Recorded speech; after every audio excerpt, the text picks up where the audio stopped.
خیلی خستم دیگه درایی که باز بودم بستم اینا که چیزی نیست واسه من اصلا میدونم که گاهی وقتا یه چیزی تو دلته که به این راحتی ها نمیتونی بگیش. گاهی وقتا هست که باید بری اما خیلی سخته. این آخرین ترانمه، این آخرین نشانمه، حاصل این 2 روز عمر، این گریه شبانمه. روز و شبم چه بارونی، خونه هامون چراغونی، حال و هوای رفتنه از اون روزا که میدونی. میشنوی صدای بغضی که در گلو دارم، میبینی که روز و شب هنوز بیدارم. میگذرم و خاطرات کوچه ها رو پر کرده، این حال و هوایی که بعد از او دارم.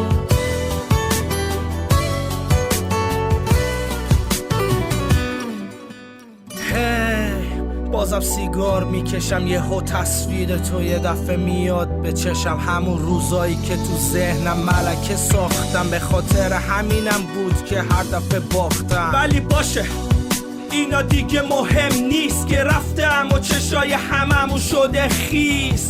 حالا تو باشو کوچه های رنگی، ولی منم و فکرم و یاد تو که نیست. این آخرین ترانمه، این آخرین نشانمه، حاصل این 2 روز عمر، این گریه شبانمه.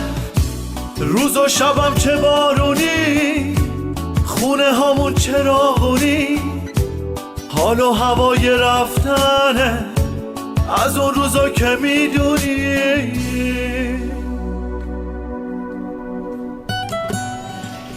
تو در خیالم بودی که می آمدی و من به آهنگ قدمهایت می سرودم آهسته آهسته.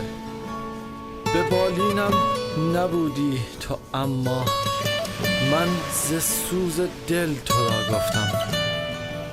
شتابی کن که شب رفت و منم خفتم، دیگر فردا چه پیش آید، کجایم من کجایی تو.